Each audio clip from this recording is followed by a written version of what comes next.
What happens when you ask the question, where am I? This contemplation, if used skillfully, can be a really potent way of exploring and even establishing non-dual clarity. Non-dual meaning not two, no division, non-division, formlessness, boundlessness. So if you ask the question, where am I? Just notice what happens.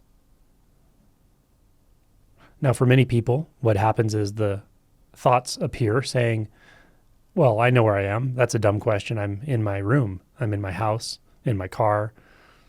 Maybe I'm in my city or a state that I'm in. Maybe the mind even says, oh, I'm on the planet Earth. I'm standing here on the ground or sitting here in a chair, right? So any of these appearances of thought are, of course, totally fine. But if you just take a moment to notice, okay, well, that's a passing thought. And whether that thought is there or not, the sense of being me, the sense of being aware, maybe the sense of being I, doesn't seem to change, right? The thought is there. The sense of I is clearly there. The thought is not there. The sense of I is clearly there. So before, during, and after you ask the question, where am I? The sense of you hasn't moved at all. Hasn't changed positions. Really, it hasn't become more or less clear or more or less real. The presence of a thought doesn't make our experience more real. It simply means there's a thought appearing. And for instance, we could have a thought that is counter to the other thoughts. Instead of saying, I'm here, say in Colorado, or I'm in my house, a thought could say something totally different that doesn't reflect that agreed upon objective reality, like I'm in space, or I'm in Zimbabwe, right? Which conventionally speaking, we would say that's an inaccurate thought.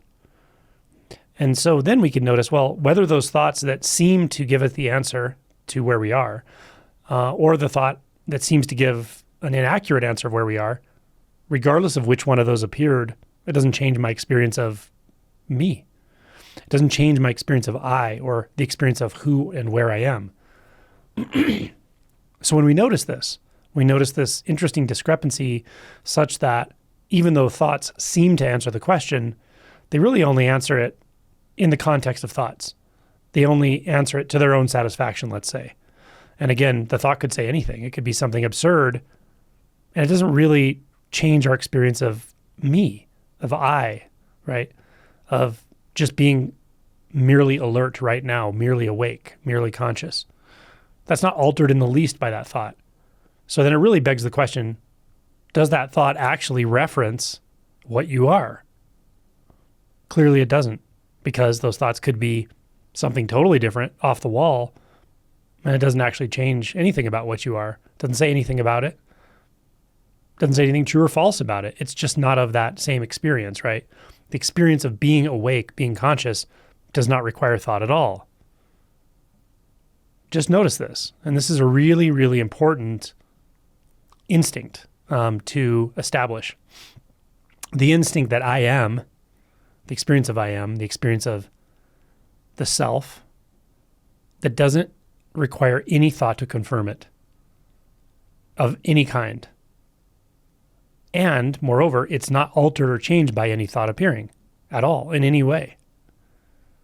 That's a really important insight. It's really important to develop that instinct, even if it doesn't become a kind of awakening or a significant alteration in your identity.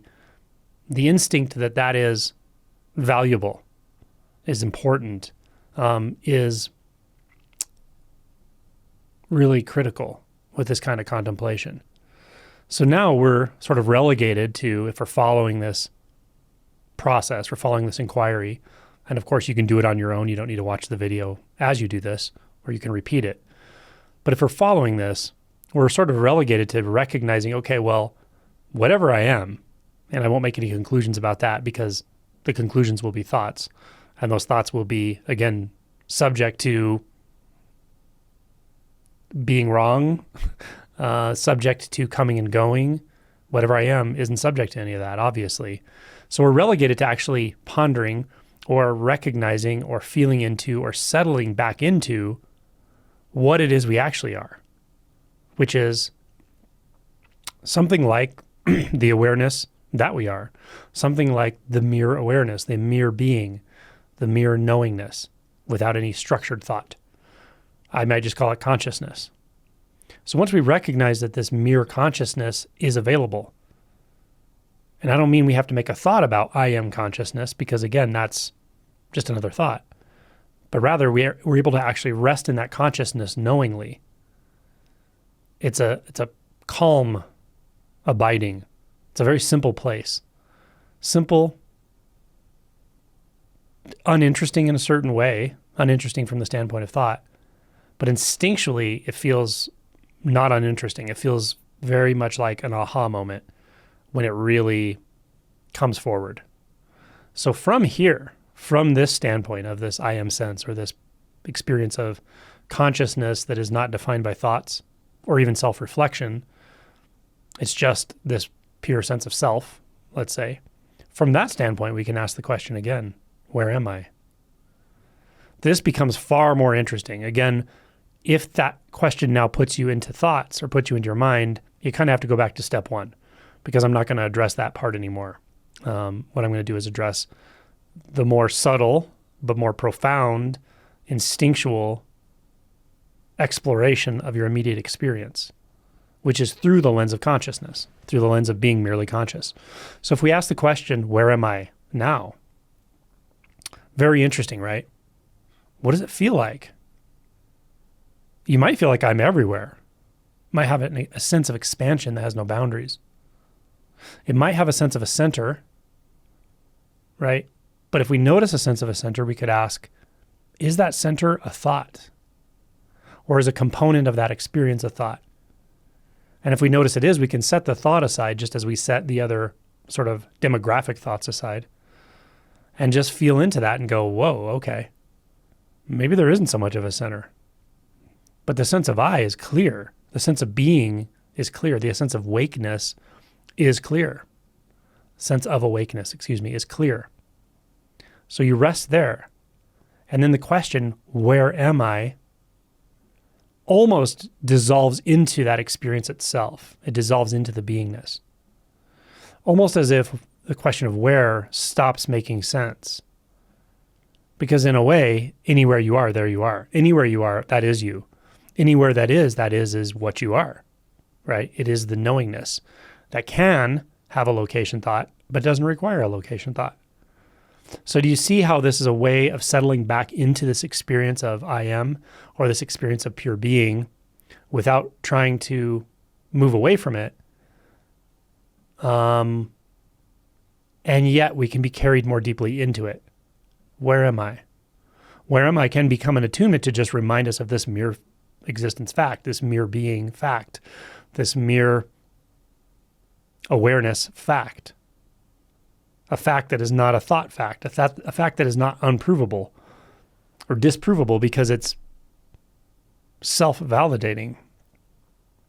I write about that in my book, The Self-Validating Nature of Consciousness. So from here, where am I? Now, you can meditate like this, sit with this, let this steep in itself for some time. And if someone has an awakening, a big shift in identity where this is immediately available all the time, I'll often tell them, just sit with it.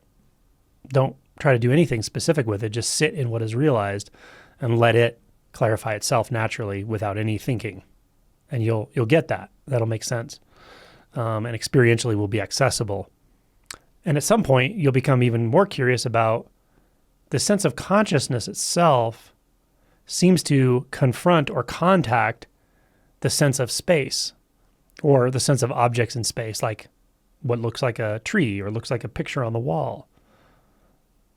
How do these interface? This sense of I, this sense of consciousness, and that apparent object. How do they interface? More importantly, what is their relationship? More importantly, do they overlap? And do they have any boundaries whatsoever?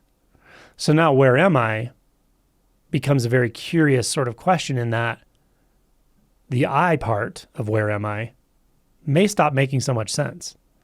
Because the where, the sense of beingness and how it interfaces with space, or what appears to be space, or what appears to be objects, is now starting to become seamless. The colors and sounds are the awareness of the colors and sounds.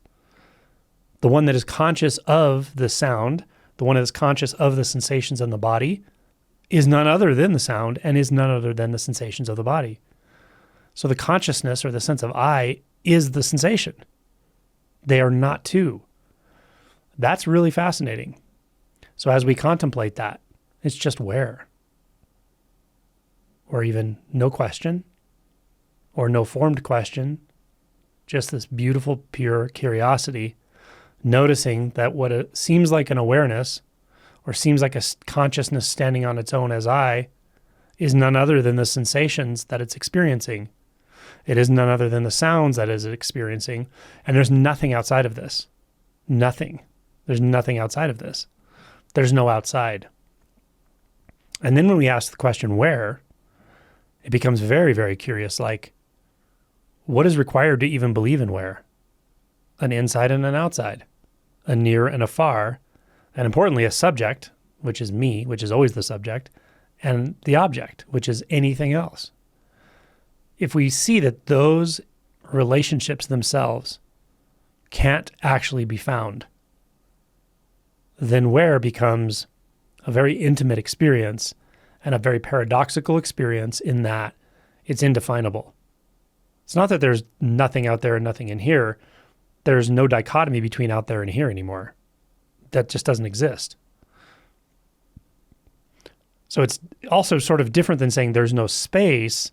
It's just seeing that space is not defined by the one in space. So space is kind of a spaceless space, a dimensionless dimension. Where? Where? Where?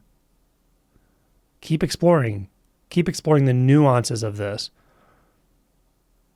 Explore the most subtle appearances, including the perception of a boundary, the perception of distance, the perception of anything arising at all, and the perception of perception itself. Just keep noticing these appearances and seeing that they come and go, and yet something doesn't seem to come and go. The non-dualistic nature of appearance is what seems to not come and go. Even when the appearances come and go, right? Seem to. So that's really fascinating that there's this intimacy that itself doesn't even really require appearances, although it is emphasized by appearances. Now you're in a good place with this intimacy, this non-dual intimacy, this empty clarity. That's where the question, where am I, can lead you.